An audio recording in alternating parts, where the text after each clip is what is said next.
Bienvenue dans le Craft Project, une émission de podcast produite par Métiers Rares qui propose des conversations intimes avec des artisans d'art. Un artisan d'art est un homme ou une femme qui choisit de faire apparaître de nouveaux objets sur la planète et consacre à cette tâche son corps, son âme et son esprit avec technique et poésie. Du dernier des Mohicans au néo-artisan, le Craft Project cherche à comprendre comment se construit et se vit une vie d'artisan, pour parler à nos cœurs de faiseurs, de chercheurs de sens et de rêveurs.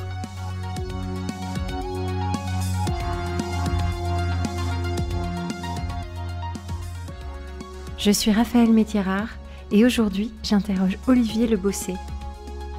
À 58 ans, Olivier Lebossé est tourneur d'art, professeur à l'école Boulle.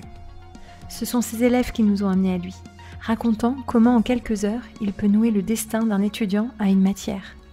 Son atelier de tournage d'art à l'école Boulle est le dernier qui existe en France. Olivier Lebossé est un artisan de l'ombre qui forme, guide et passionne des générations de garçons et de filles. Olivier Lebossé est un ange gardien professionnel qui s'inquiète pour l'avenir de son métier.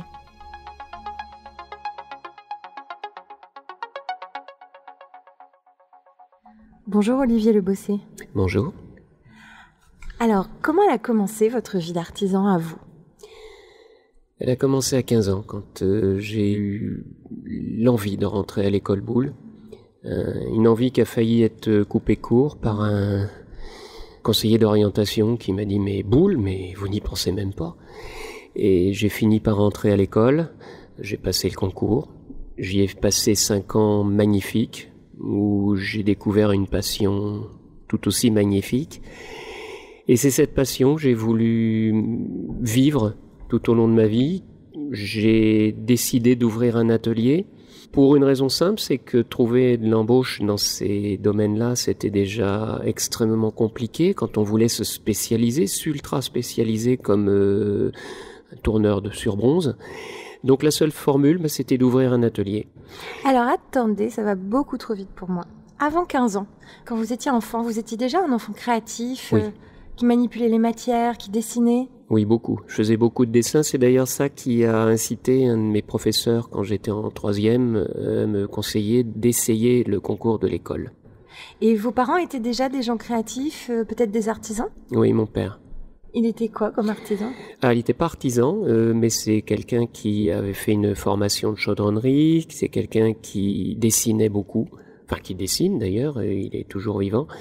Mais quand j'étais jeune, je l'ai vu beaucoup dessiner, je l'ai vu beaucoup bricoler, je l'ai vu faire beaucoup de choses de ses mains. Et c'était encouragé chez vous, cette partie manuelle ? Oui. Mes parents ne se sont jamais opposés. Ma mère voulait faire de moi un comptable. Et quand elle a vu quelle était ma passion, elle a parfaitement compris. Et mes parents m'ont toujours accompagné d'ailleurs quand j'ai voulu faire des choix qui allaient vers l'artisanat. D'accord. Donc à 15 ans, ça n'a posé aucun problème quand vous avez voulu rentrer à l'école Boulle ? Aucun. Alors, une fois à l'école Boulle, comment vous avez choisi votre spécialité ?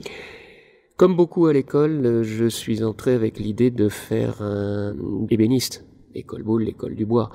Et en visitant l'école, j'ai visité les ateliers, j'ai tourné dans les différents ateliers et j'ai vu cet atelier de tournage. J'ai accroché avec le professeur de l'époque, un certain Pierre Macardier, qui m'a expliqué ce qu'on y faisait. Et je me souviens avoir hésité entre 2 ateliers. Je suis allé le voir et je lui ai demandé des conseils. Il m'a simplement posé une question. Est-ce que tu aimes travailler vite ? J'ai dit oui. Alors il m'a dit viens ici. C'était quoi l'autre atelier avec lequel vous hésitiez ? Ébénisterie, toujours. Ah oui, toujours. D'accord. Et comment vous avez rencontré cette matière, le bronze ? C'était la première fois que vous la rencontriez à l'atelier ? Oui, c'était la première fois que je touchais véritablement le métal, puisque je faisais déjà des petits bricolages chez moi, mais comme tout le monde sur le bois. Et c'est la première fois que j'ai été en contact avec le métal, et ça a été une découverte fabuleuse. C'est un matériau inouï, à la limite plus facile à travailler que le bois, parce que beaucoup plus régulier, il est plus sain dans la réponse. Le bois est beaucoup plus piégeux. Il réclame certes des forces un petit peu plus importante, mais que l'on gère parfaitement avec un outillage adapté. Et c'est une matière qui est magnifique dans sa réponse, sous la main. Elle a une malléabilité, elle a une plasticité qu'on n'imagine même pas. Donc l'histoire d'amour avec le bronze a commencé à ce moment-là. Et avec les machines aussi, parce que j'ai l'impression que dans le métier de tourneur d'art, il y a une vraie relation à la machine. Il y a une relation inévitable puisque toute pièce que l'on veut pouvoir tourner doit être montée sur le tour. Le tour, c'est en fait un étau rotatif, rien de plus, et on ne peut intervenir sur le métal que si la pièce est mise en mouvement par la machine, mais elle ne peut l'être que si elle a été solidement montée sur la machine. Donc on utilise tout un tas de systèmes, on a tout un environnement technique qui d'ailleurs est un gros frein à la mise en place d'une entreprise dans ce domaine parce que ça représente un investissement colossal et un investissement qui n'est pas facile d'ailleurs à réunir. Enfin, les machines ne sont pas faciles à réunir parce qu'elles ne se fabriquent plus pour la plupart.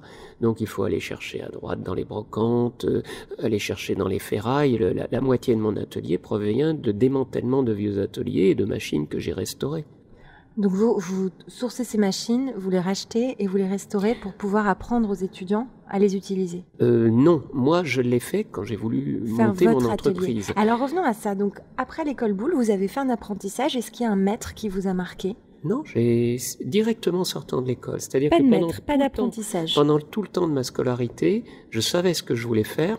Donc je passais mes samedis et mes dimanches dans les brocantes, dans les ferrailles, à rassembler le matériel dont j'allais avoir besoin. Et là Comment aussi, mes parents m'ont accompagné. Moyens? Bah oui, c'est ça. Mes parents m'ont accompagné. Ils m'ont donné les quelques francs qu'il fallait pour acheter une machine à la ferraille. Ouais. Ils m'ont mis à disposition un local en achetant une petite résidence secondaire du côté de Breteuil-sur-Iton, dans la Normandie. Et dans cette résidence secondaire, il y avait exprès justement un vieux four à pain que j'ai pu réinvestir en y mettant un embryon d'atelier. J'ai donc monté pendant 5 ans cet atelier, et lorsque je suis sorti de l'école, en 81, j'ai juste fait mon service militaire qui m'a bloqué 1 année, et immédiatement après, j'ai lancé l'entreprise. Comment vous avez trouvé vos premiers clients? Difficile. Difficile au début, des relations immédiates, quelques antiquaires, amis ou gens comme ça, et puis assez rapidement, j'ai une personne qui m'a accompagné dans ma formation, une personne que j'avais rencontrée lorsque j'étais à l'école, qui m'a aidé lorsque j'ai voulu faire des stages, qui m'a accueilli.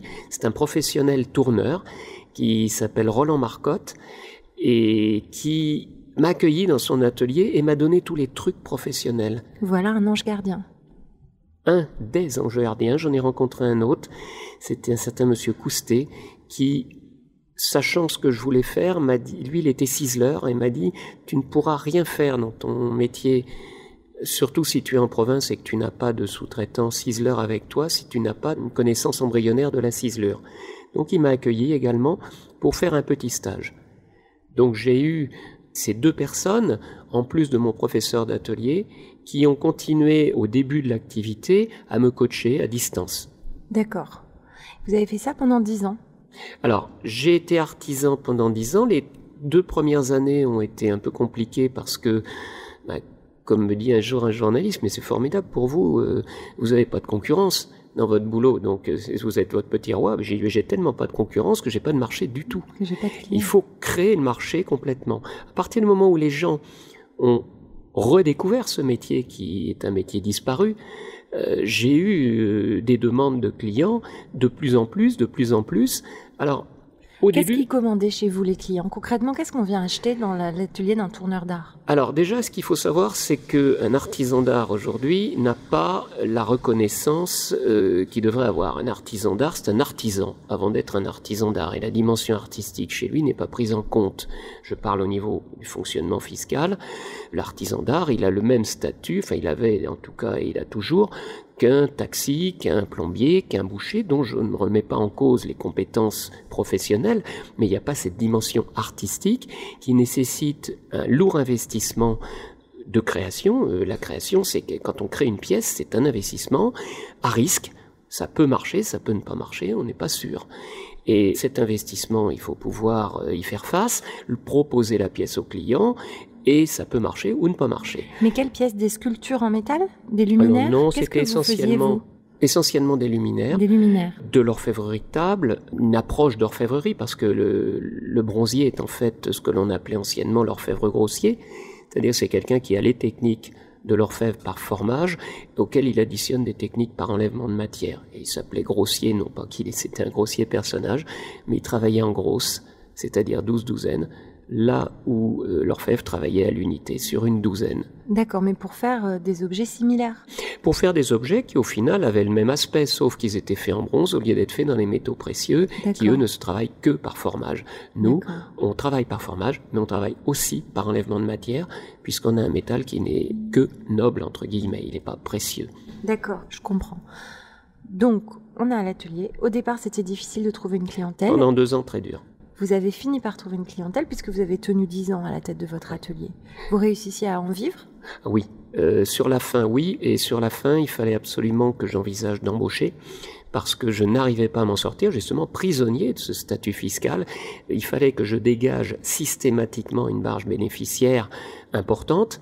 Et pour cela, j'ai travaillé pendant un bon moment en sous-traitance pour des grosses maisons de luminaires qui me donnaient des parties de travail en série à faire.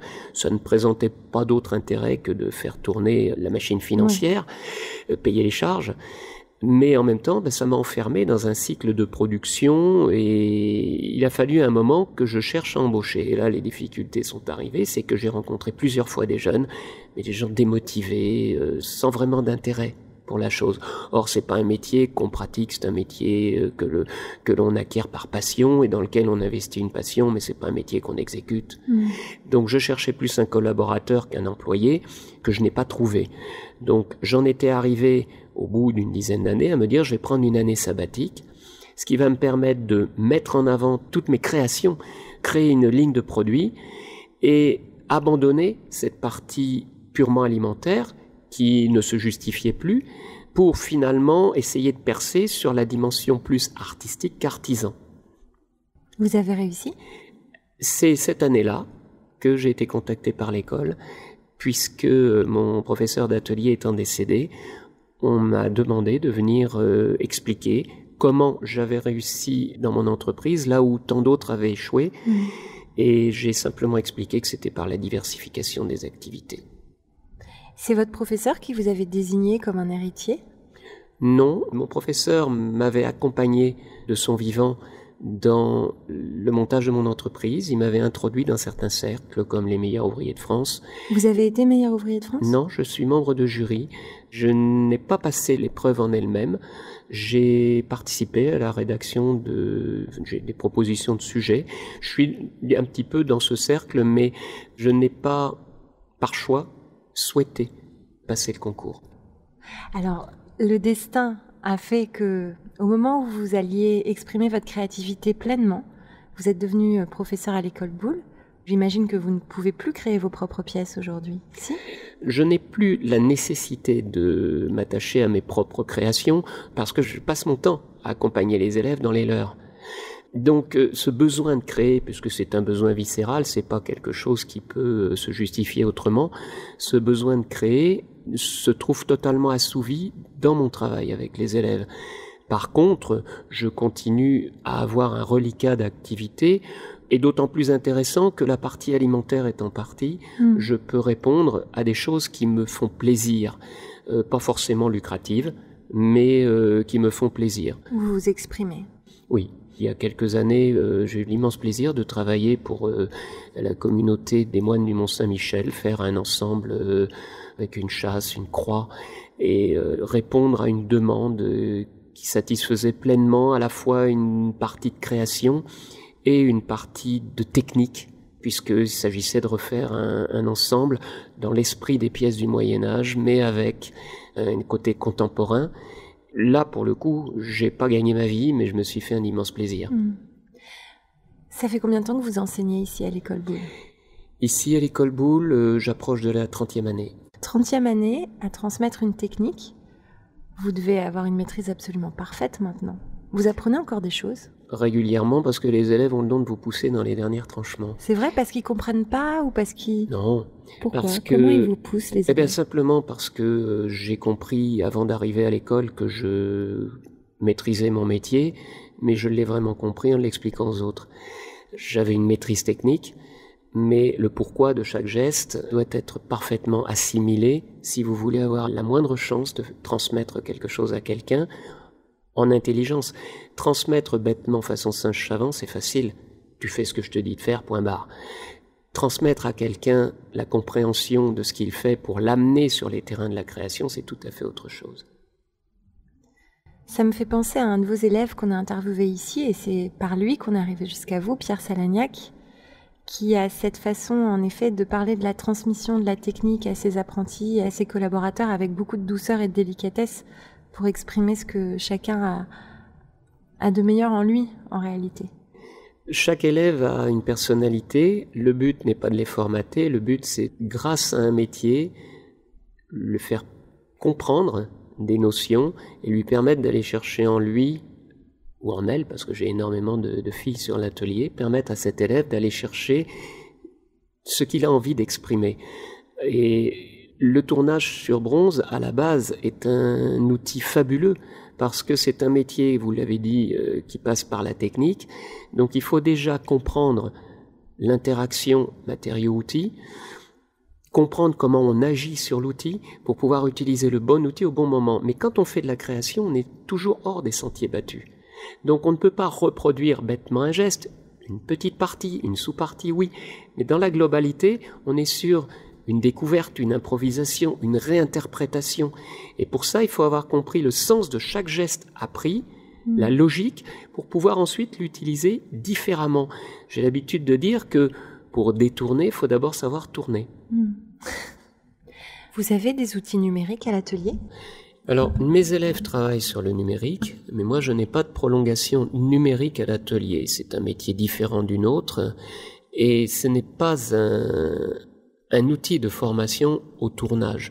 Ce que je cherche à faire, c'est donner le sens du matériau aux élèves. Or, il est absolument impossible de vectoriser une courbe, l'élégance d'une courbe, sa subtilité, pour ensuite demander à un ordinateur de travailler. On aura une forme mathématique, mais est-ce qu'elle correspond à la dynamique que doit avoir le matériau en fonction de l'attente du créateur? Pas forcément, et en tout cas, la plupart du temps, non. Donc, nous travaillons, nous, en prototypage sur des matériaux. Ces prototypes peuvent ensuite être traités par informatique pour être reproduits, mais à la base, notre travail de création ne se fait pas directement par le biais de l'outil numérique, qui est plus un outil de production qu'un outil de création.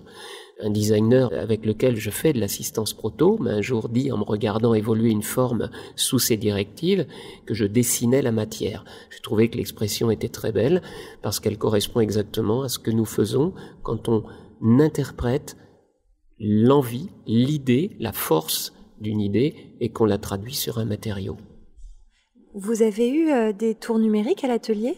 Non. Un monsieur est venu, un représentant d'une boîte qui vendait des tours numériques est venu pour voir ce que nous pouvions éventuellement utiliser, et m'a conseillé de ne jamais faire rentrer le numérique dans l'atelier, en me disant que c'était le dernier endroit où on pouvait encore apprendre le sens du tournage, que mes élèves pouvaient, moyennant 3 semaines à 1 mois de formation, faire parfaitement travailler une machine numérique sur la base de leurs acquis, ce que ne pourraient jamais faire des gens qui auraient été formés sur le numérique en revenant à travailler manuellement comme nous le faisons.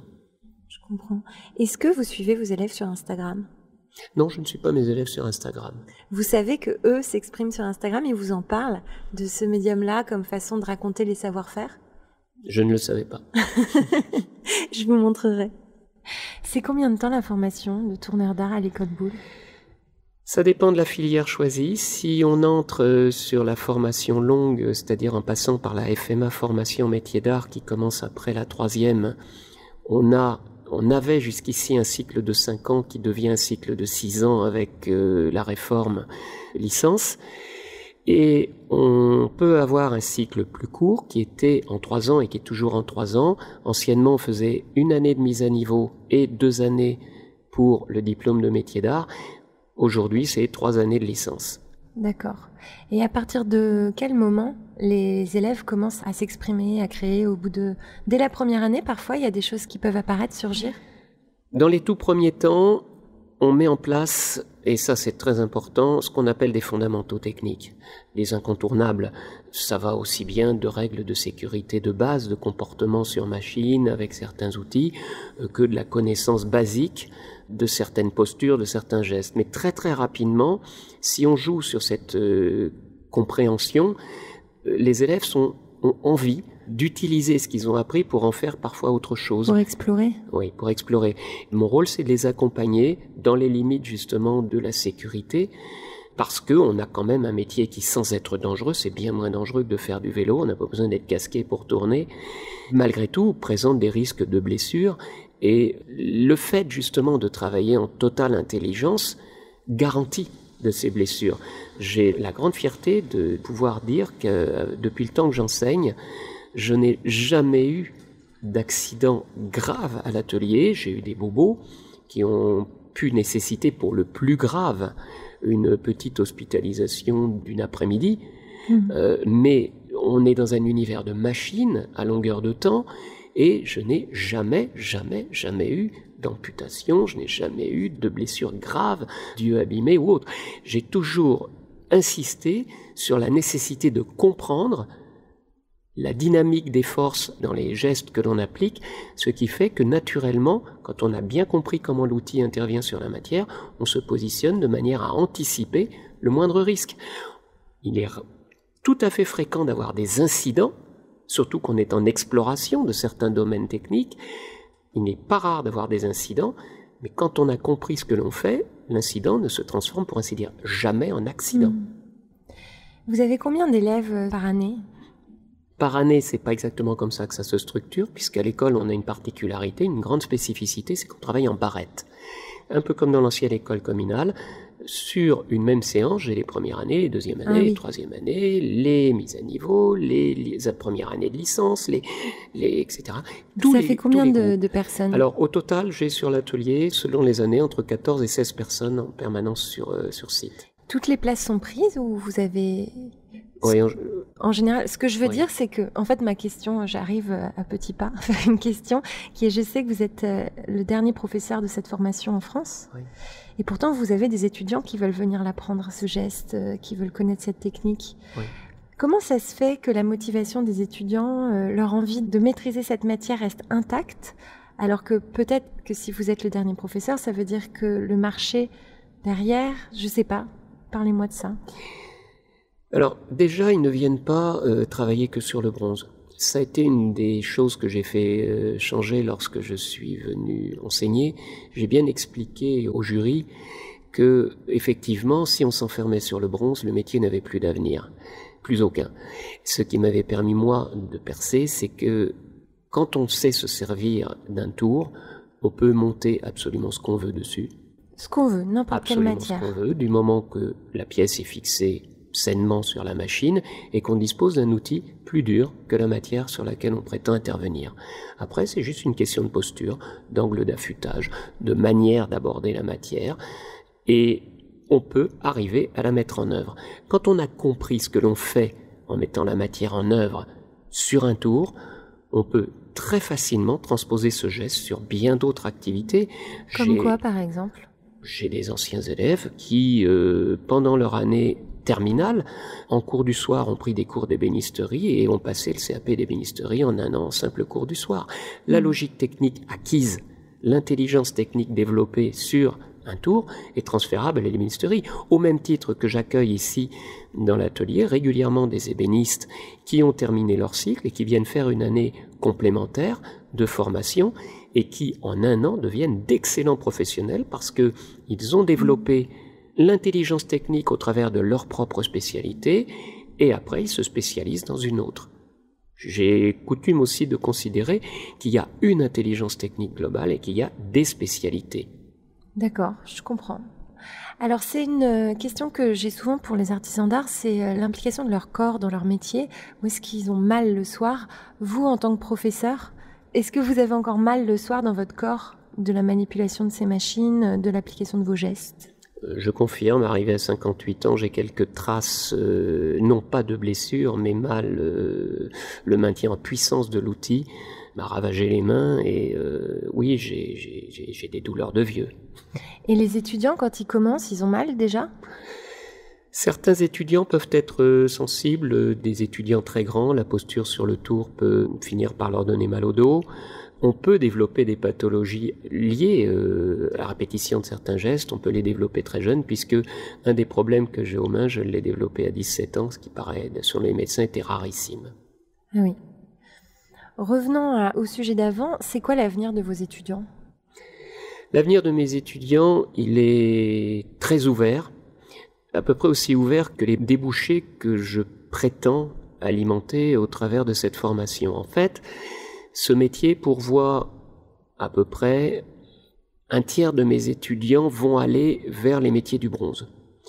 À l'établi, dans des ateliers, en tournage direct ou dans des branches dérivées comme celles qui relèvent plus de la monture, de la ciselure. Certains vont aller vers la fonderie, mais en prise directe avec le métier. Un tiers vont utiliser les acquis techniques pour aller vers des branches dérivées, mais qui pourraient sembler très éloignés, comme les effets spéciaux de théâtre, décor, cinéma, dans la publicité, vont travailler dans des équipes techniques, vont travailler en assistance proto avec des designers, vont travailler dans les domaines de maquettage, maquettisme, vont travailler dans plein de domaines où ils vont utiliser les acquis techniques acquis au travers de leur métier, mais les ouvrir à autre chose. Et puis un tiers vont faire des études supérieures ou se spécialiser dans toute autre chose pour aller vers les bâtiments de France, monuments historiques, pour aller vers la restauration d'œuvres d'art, pour faire du design contemporain. J'ai plusieurs anciens élèves designers qui ont déjà fait parler d'eux. On peut citer leur nom? L'un d'entre eux, Alexandre Chasseriot, un autre, c'est Claude Lecante, et un, alors qui est sorti dans les toutes premières promotions, c'était Éric Vergès, je crois. D'accord. Et la créativité d'un artisan d'art, on en a parlé au départ. Vous qui voyez tous ces étudiants passer, est-ce qu'ils ont tous cette démarche artistique, cet appel créatif que vous avez, vous, senti en vous? À des degrés divers, oui. De toute façon, tout individu, à partir du moment où il maîtrise un moyen d'expression, a envie de s'exprimer. Donc le but, c'est d'aller justement leur proposer une possibilité. Et c'est là justement que cet atelier a une immense richesse. C'est qu'en fait, on ne forme pas les gens à un geste pour le geste, on forme les gens au travers d'un geste pour aller chercher la sensibilité là où elle est chez eux. Et j'ai des étudiants qui s'expriment aussi bien au niveau de leur diplôme terminal dans le domaine de la bijouterie que dans le mobilier urbain, que dans l'orfèvrerie, que dans le luminaire, que dans la vaisselle, que chacun s'approprie le tournage, les matériaux qu'il a découverts pour faire des objets extraordinairement variés, aussi bien dans leur finalité que dans leurs moyens d'expression, les matériaux utilisés et finalement la fonctionnalité de l'objet. D'accord. Est-ce que vous trouvez que le profil de vos élèves évolue depuis 30 ans bientôt? Oui, il y a une évolution. Est-ce que c'est moi qui l'impulse par ma propre évolution ou pas? Je ne sais pas. Par contre, ce que je remarque, c'est qu'il y a une permanence, parce que il y a quand même un élément qui est amusant, c'est de voir que lors des portes ouvertes, on a souvent la visite de très anciens qui ont fait l'atelier ou qui ont fait l'école, et c'est toujours assez surprenant de voir avec quelle familiarité les jeunes de 15 ou 16 ans discutent avec des gens qui ont 80, 85 ans et qui échangent avec la même passion sur les mêmes choses. Donc il y a quand même une sacrée permanence, oui. Ouais, il y a un lien, il y a une continuité. Il y a un lien très fort, oui. Est-ce que vous avez vu une différence sur la façon dont les artisans d'art et les métiers d'art sont perçus par la société depuis 30 ans? On parle beaucoup aujourd'hui des métiers d'art, ils sont toujours dans la même situation. Alors le problème, c'est qu'on en parle, mais on parle au travers de certaines grosses sociétés qui ont pignon sur rue et qui sont identifiées comme les domaines du luxe. On ignore toujours autant ce qu'est un bronzier, on ignore toujours autant quelle est la spécificité d'un tabletier, on ignore tout ça. Non, je pense que il y a encore beaucoup d'effets d'annonce, mais que ce domaine est encore vraiment méconnu.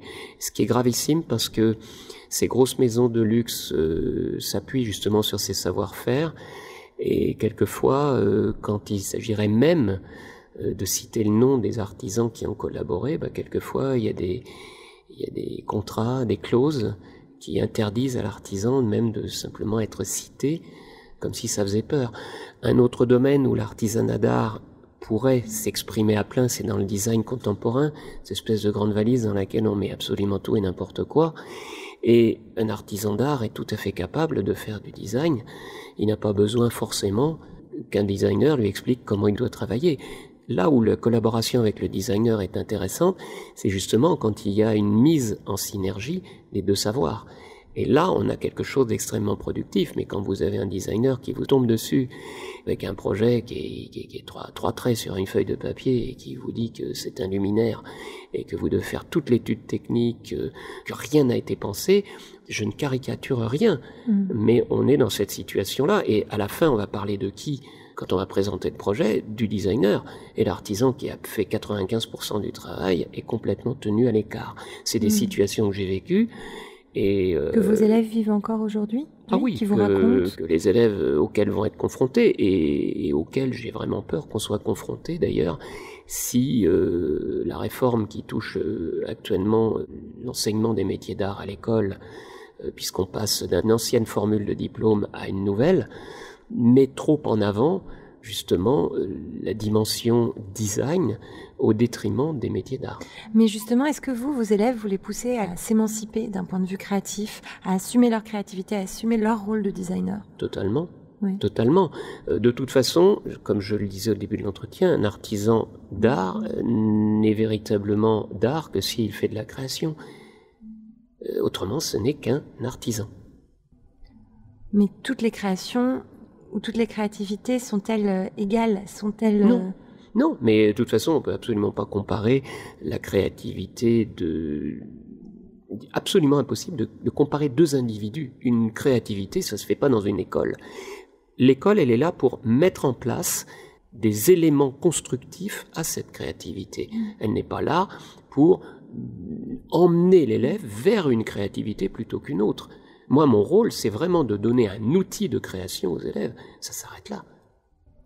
Et il y a des élèves qui font, après l'école Boulle et la formation en tourneur d'art, une école de design? Bien sûr. Oui.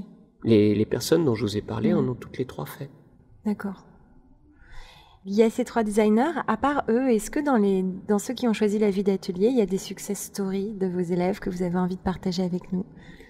Des parcours. Des gens comme Pierre Salagnac, qui a eu un parcours dans le métier, il y en a beaucoup, mais dans des domaines extrêmement variés. J'en ai un qui m'a beaucoup marqué, qui a percé dans le domaine des effets spéciaux de cinéma. J'en ai qui ont percé dans le domaine de la bijouterie. J'en ai qui se sont fait connaître dans le domaine de la restauration.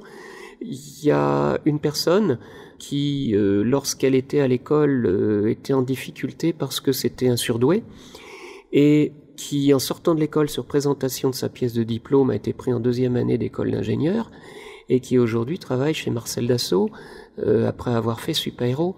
Mais il est encore artisan, il fabrique encore des choses. Il travaille, il est vraiment il est vraiment employé chez Marcel Dassault. J'ai un élève qui travaille dans le graphisme à longueur de temps, et qui, avant même d'avoir fait sa formation de tourneur, avait déjà fait une formation de ciseleur et de monteur, et qui aujourd'hui travaille dans le graphisme pur et dur, et qui longtemps a travaillé dans le domaine de l'informatique, et qui expliquait à qui voulait l'entendre que ce qui lui avait permis de percer, c'est que il considérait l'ordinateur exactement comme il aurait considéré un tour, c'est-à-dire un outil avec lequel il allait faire quelque chose, et pas un outil qui allait l'enfermer dans une production plutôt qu'une autre. Je comprends. Alors on a une question au Craft Project qui est: qu'est-ce qu'on peut faire pour vous avec notre baguette magique? Ce que vous pouvez faire en sorte, comme je me suis déjà battu il y a plus de 30 ans en rencontrant pour ça un ministre, et je viens encore de voir 2 députés à qui j'ai essayé de faire passer le message, faire en sorte que la France prenne conscience, que les instances dirigeantes prennent conscience de la richesse exclusive à la France qu'est l'artisanat d'art et dégage un statut fiscal, une reconnaissance spécifique aux artisans d'art pour leur permettre de disposer d'un statut au moins égal à celui des artistes libres auxquels, à eux, on reconnaît la dimension créative. Ce jour-là, les artisans d'art pourront exprimer leur créativité. Autrement, ils se contenteront, en tout cas dans mon métier, à reproduire le 18e parce que c'est ça qui paye. Mais est-ce que s'ils arrivent à faire ça, ils trouveront des clients? Est-ce qu'ils trouveront un marché? Bien sûr, il y a un marché énorme. Je l'ai vu avec mon activité. Il y a une demande réelle, elle existe. Et les gens sont prêts, comprennent le prix que ça coûte, le temps que ça prend. Ah oui, il y a une clientèle tout à fait capable de reconnaître ça, et peut-être encore plus aujourd'hui qu'avant, époque aujourd'hui où la fracture sociale, elle a littéralement explosé. Oui, des très riches, il y en a vraiment, et il suffit pas d'être très riche, des gens qui ont la culture et l'œil. Oui, il y en a. Merci beaucoup Olivier Le Bossé. C'est moi qui vous remercie. Métiers Rares est un studio de craft thinking. Le jour, Métiers Rares imagine et bâtit des ponts entre les métiers d'art et les marques. La nuit, Métiers Rares produit des podcasts qui célèbrent l'excellence et la créativité des humains.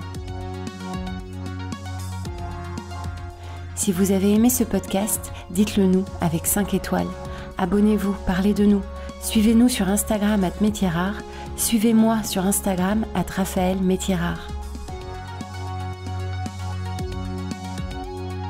La signature musicale a été créée par Velvet Stairs. Je remercie Philippe Calvérac pour le montage minutieux et le mixage exigeant.